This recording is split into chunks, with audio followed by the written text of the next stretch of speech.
Chapter 3, Escape. The barn was very large. It was very old. It smelled of hay and it smelled of manure.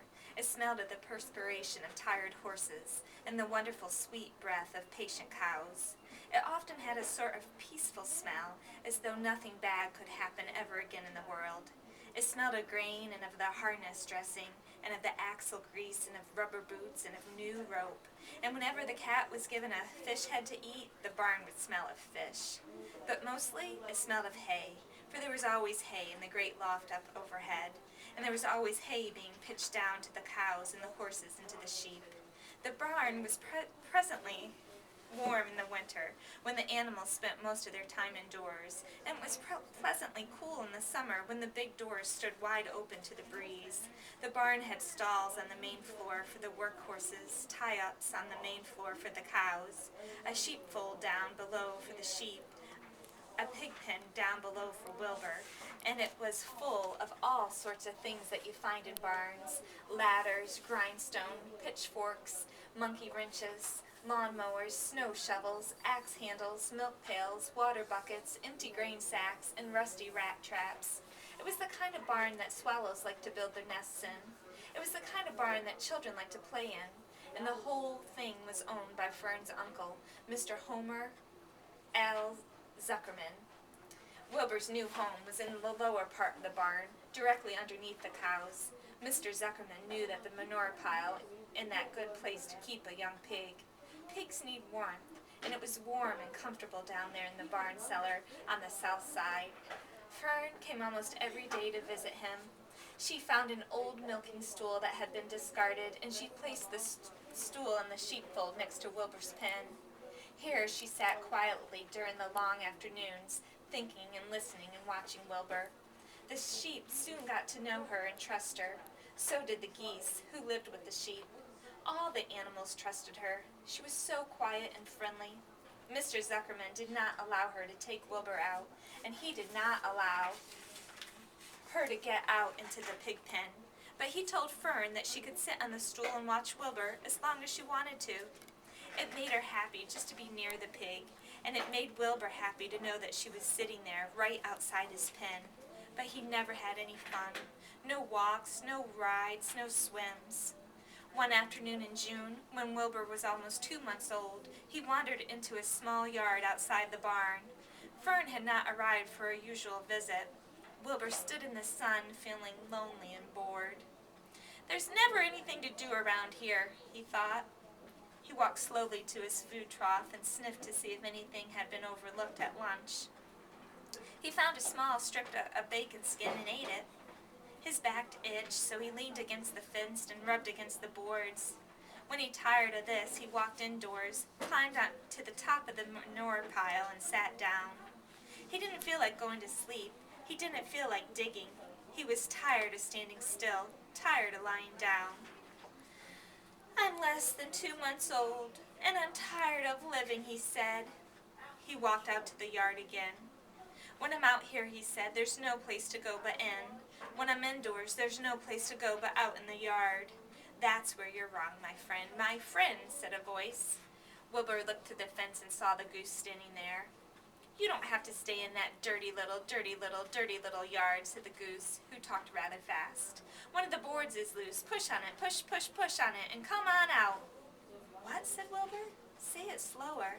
At the risk of repeating myself," said the goose, "I suggest that you come on out. It's wonderful out here." "Did you say a board was loose?" That I did," said the goose. Wilbur walked up to the fence and saw that the goose was right. One board was loose. He put his head down, shut his eyes, and pushed. The board gave way. In a minute he had squeezed through the fence and was standing in the long grass outside his yard. The goose chuckled. "How does it feel to be free?" she asked. "I like it," said Wilbur. "That is, I guess I like it." Actually, Wilbur felt queer to be outside his fence, with nothing between him and the big world. "Where do you think I'd better go?" "Anywhere you like, said the goose. Go down through the orchard, root up the sod. Go down through the garden, dig up the radishes. Root up everything, eat grass, look for corn, look for oats, run all over, skip and dance, jump and prance. Go down through the orchard and stroll in the woods. The world is a wonderful place when you're young. I can see that, replied Wilbur. He gave a jump in the air, twirled, ran a few steps, stopped, looked all around, sniffed the smells of the afternoon, and then set off walking down through the orchard. Pausing in the shade of the apple tree, he put his strong snout to the ground and began pushing, digging, rooting. He felt very happy. He had plowed up quite a piece of ground before anyone noticed him. Mrs. Zimmerman was the first to see him. She saw him from the kitchen window, and she immediately shouted for the men. "Homer!" she cried. "Pigs out! Pigs out! Pigs out! He's down there under that apple tree." Now the trouble starts, thought Wilbur. Now I'll catch it. The goose heard the racket. She, too, started hollering. "Run, run, run! Downhill! Make for the woods! The woods!" she shouted to Wilbur. "They'll never, never, never catch you in the woods!" The cocker spaniel heard the commotion, and he ran out from the barn to join the chase. Mr. Zuckerman heard, and he came out of the machine shed, where he was mending a tool. Lurvy, the hired man, heard the noise and came up from the asparagus patch, where he was pulling weeds. Everybody walked toward Wilbur, and Wilbur didn't know what to do. The woods seemed a long way off, and anyway he had never been down there in the woods, and he was sure he would like it. "Get around behind him, Lurvy," shouted Mr. Zuckerman, "and drive him toward the barn. And take it easy. Don't rush him. I'll go and get a bucket of the slops." The news of Wilbur's escape spread rapidly among the animals on the place. Whenever any creature broke loose on Zuckerman's farm, the event was of great interest to the others. The goose shouted to the nearest cow that Wilbur was free, and soon the cows knew it. Then one of the cows told one of the sheep, and soon all the sheep knew. The lambs learned about it from their mothers. The horses in their stalls in the barn picked up their ears when they heard the goose hollering, and soon the horses had caught on to what was happening. "Wilbur's out," they said. Every animal stirred and lifted its head and became excited to know that one of his friends had got free and was no longer pinned up or tied fast. Wilbur didn't know what to do, which way to run. It seemed as though everybody was after him. "If this is what it's like to be free," he thought, "I believe I'd rather be pinned up in my own yard." The cocker spaniel was sneaking up on him from one side. Lurvy, the hired man, was sneaking up on him from the other side. Mrs. Zuckerman stood ready to head him off if he started for the garden, and now Mr. Zuckerman was coming toward him carrying a pail. "This is really awful," thought Wilbur. "Why doesn't Fern come?" He began to cry. The goose took command and began to give orders. "Don't just stand there, Wilbur. Dodge about, cried the goose. "Skip around, run around, slip in and out, and in and out, and in and out. Make for the woods, twist and turn." The cocker spaniel sprang for Wilbur's hind leg. Wilbur jumped and ran. Lurvy reached out and grabbed. Mrs. Zuckerman screamed at Lurvy. The goose cheered for Wilbur. Wilbur dodged between Lurvy's legs. Lurvy missed Wilbur and grabbed the spaniel instead. Nicely done, cried the goose. Try it again. Run downhill, suggested the cows. Run toward me, yelled the gander. Run uphill, cried the sheep. Twist and turn, honked the goose. Jump and dance, said the rooster.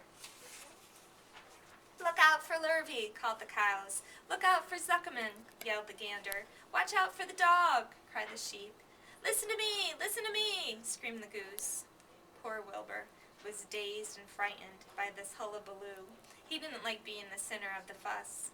He tried to follow the instructions his friends were giving him, but he couldn't run downhill and uphill at the same time, and he couldn't turn and twist when he was jumping and dancing, and he was crying so hard he could barely see anything that was happening.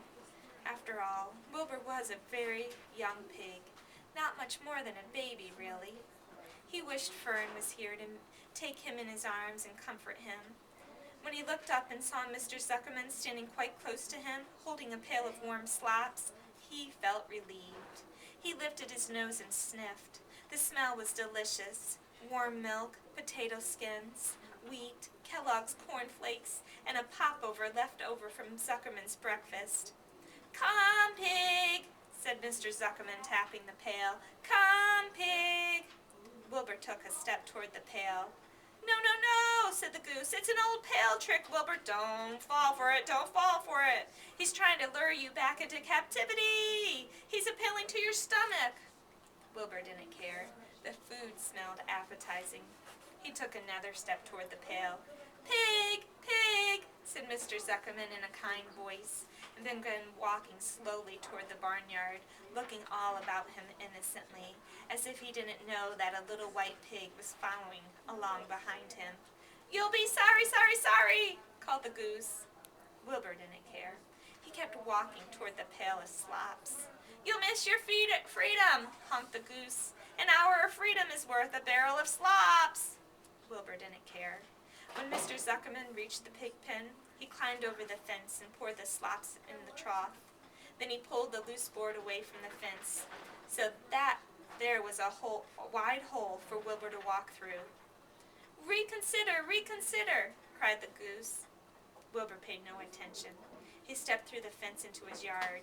He walked to the trough and took a long drink of slops, sucking in the milk hungrily and chewing the pop over. It was good to be home again. While Wilbur ate, Lurvy fetched a hammer and some 8-penny nails and nailed the board in place.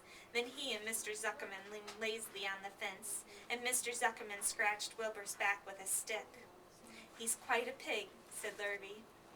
"Yes, he'll make a good pig," said Mr. Zuckerman. Wilbur heard the words of praise. He felt the warm milk inside his stomach. He felt the pleasant rubbing of the stick along his itchy back. He felt peaceful and happy and sleepy. This had been a tiring afternoon. It was still only about 4 o'clock, but Wilbur was ready for bed. "I'm really too young to go out into the world alone," he thought as he lay down.